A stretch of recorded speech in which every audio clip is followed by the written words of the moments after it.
अस्सलाम वालेकुम students, welcome back again. मैं मोहम्मद वकास हूँ, आपका chemistry teacher, and this is your channel MWS chemistry. Lecture number ten. अस्सलाम वालेकुम स्टूडेंट्स, वेलकम बैक अगेन। मैं मोहम्मद वकास हूँ, your chemistry teacher, and this is your channel MWS chemistry. आज का हमारा इंटरेस्टिंग लेक्चर बेस्ड है on very important long question. इसमें से शॉर्ट भी बनते हैं, इलेक्ट्रॉन अफिनिटी। जैसे हमने प्रीवियस टॉपिक में आयोनाइजेशन एनर्जी को कवर किया, उसमें से आयोनाइजेशन एनर्जी में क्या होता है कि हमने इलेक्ट्रॉन को एटम से बाहर निकालना है। यहाँ पे हमने इलेक्ट्रॉन को लाना है किसमें?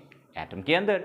और एटम कैसा होना चाहिए? गैशियस और आइसोलेटेड, यानी गैस की हालत में आइसोलेटेड, अकेले एटम, आज़ाद, जिनके बॉन्ड्स ना बने हों, वो एटम्स हों, उनके अंदर आखिरी शेल में इलेक्ट्रॉन को लाना है।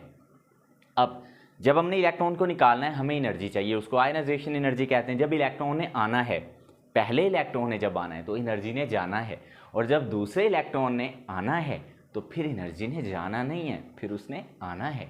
सही है? तो आने जाने का सीन कैसे है, आइए इसको समझते हैं। तो हम जो पहली डेफिनेशन करेंगे वो हमारी होगी फर्स्ट इलेक्ट्रॉन अफिनिटी की। ये याद रखें, ये जो हम डेफिनेशन लिखने लगे, this is totally about first electron affinity. The amount of energy released, या आप इसकी जगह इन्वॉल्व्ड भी लिख सकते हैं। इन्वॉल्व्ड का मतलब है जो उसमें असरअंदाज हो रही है, जो उसमें हिस्सा ले रही है। ठीक है, तो चूंकि वो एनर्जी यहां पे रिलीज होगी, फर्स्ट इलेक्ट्रॉन अफिनिटी में एनर्जी रिलीज होती है, ये इसलिए आप लिख लें the amount of energy released when 1 mole of electrons are added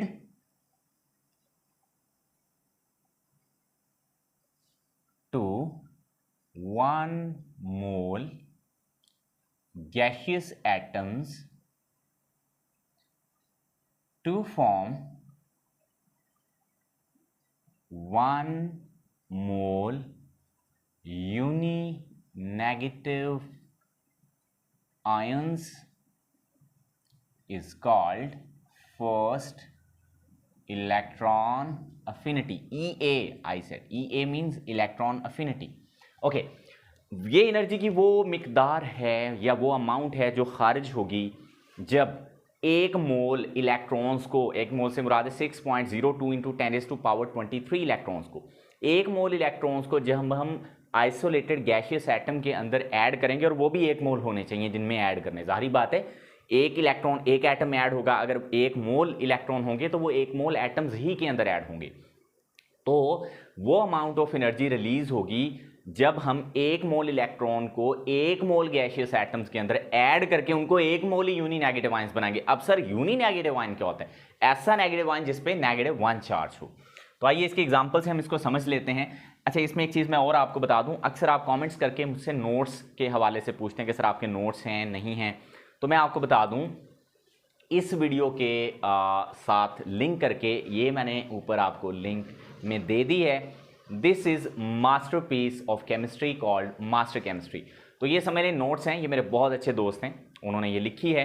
तो अगर आप ये बुक परचेज़ करना चाहते हैं ऑनलाइन होम डिलीवरी के साथ, आपको ये बुक आपके घर पहुंच जाएगी, जो आप एड्रेस हमें देंगे, और प्राइस वगैरह या बाकी सारी चीज़ें मैंशनड हैं, आप जाके इस चैनल में पोस्ट को देख सकते हैं। ठीक है जी।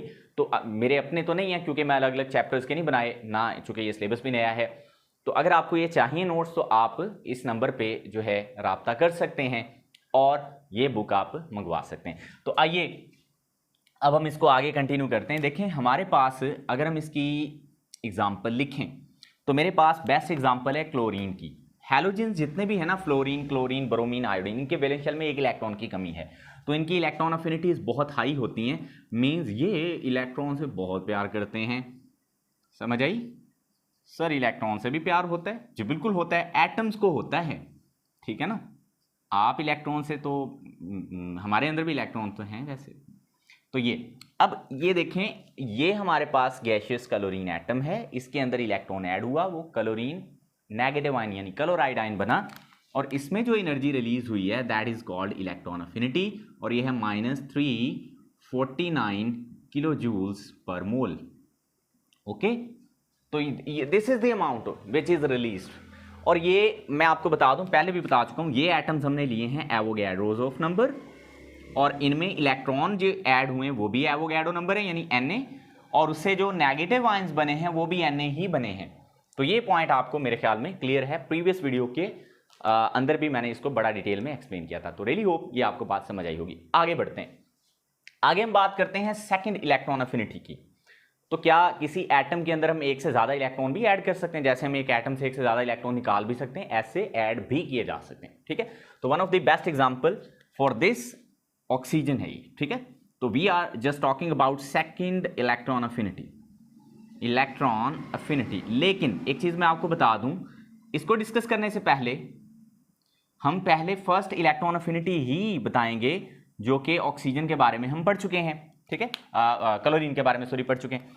तो ऑक्सीजन को हम एज एन एग्जांपल लेंगे। सर ऑक्सीजन क्यों ली?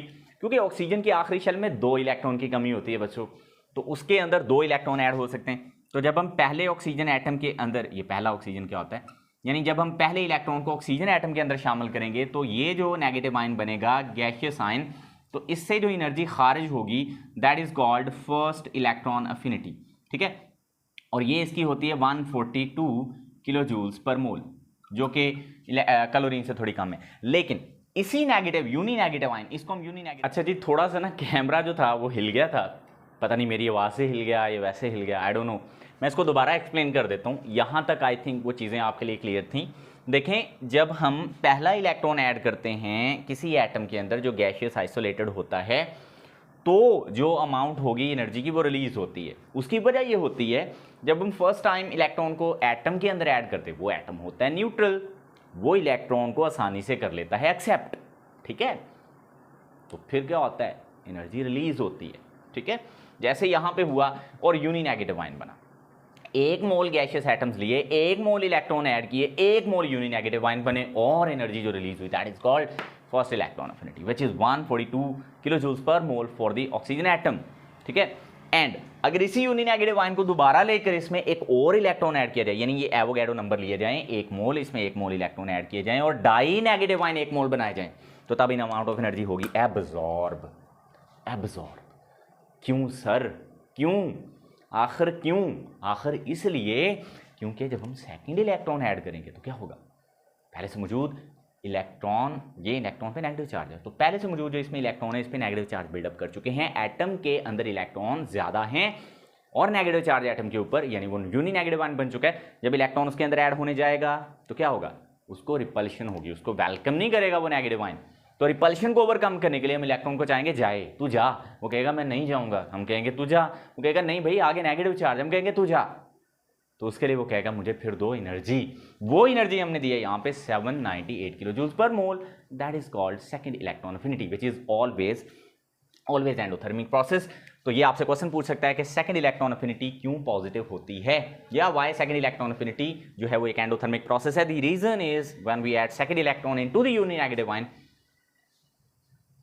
क्या electron will feel repulsion, so overcome that repulsion we must add energy in the form of electron affinity. So ये हमारे पास सेकंड इलेक्ट्रॉन अफिनिटी होती है। आई थिंक ये आपको समझ आ गया। आते हैं फैक्टर्स की तरफ। ये बिल्कुल वैसे ही हैं जैसे हमने फैक्टर्स पढ़े थे, कहां पे, यस, आयनाइजेशन एनर्जी में। अगर एटम का साइज बड़ा होगा तो उसका जो वैलेंस शेल है वो न्यूक्लियस से उतना दूर होगा, है ना। न्यूक्लियस यहाँ पे, वैलेंस शेल है वहाँ पे, तो वहाँ पे जब इलेक्ट्रॉन आएगा, थले कर लेना थोड़ा नजर आ जाएगा, तो जब वहाँ पे इलेक्ट्रॉन आएगा तो न्यूक्लियस तो दूर है, तो उसको इतनी अट्रैक्शन नहीं होगी, इलेक्ट्रॉन अफिनिटी कम होगी। और अगर एटम छोटा होगा तो वैलेंस शेल न्यूक्लियस के ज्यादा करीब होगा, तो इलेक्ट्रॉन जब आएगा रिपल्शन ज्यादा होगी, ज्यादा एनर्जी रिलीज होगी। दैट इज वाई हम ये कहेंगे कि जब साइज ऑफ एटम ज्यादा बड़ा होगा इलेक्ट्रॉन अफिनिटी उतनी कम होगी, और जब एटम का साइज छोटा होगा इलेक्ट्रॉन अफिनिटी उतनी ज्यादा होगी। बिल्कुल वैसे जैसे आयनाइजेशन एनर्जी का था। आयनाइजेशन एनर्जी में यही होता है, साइज ऑफ एटम बड़ा हो आयनाइजेशन एनर्जी कम होती है, इलेक्ट्रॉन को निकालना आसान होता है, और अगर एटम छोटा हो तो इलेक्ट्रॉन को निकालना मुश्किल होता है, तो आयनाइजेशन एनर्जी ज्यादा होती है। बिल्कुल वही, थोड़ा डिफरेंट कॉन्सेप्ट है यहाँ पे, लेकिन बात वही है,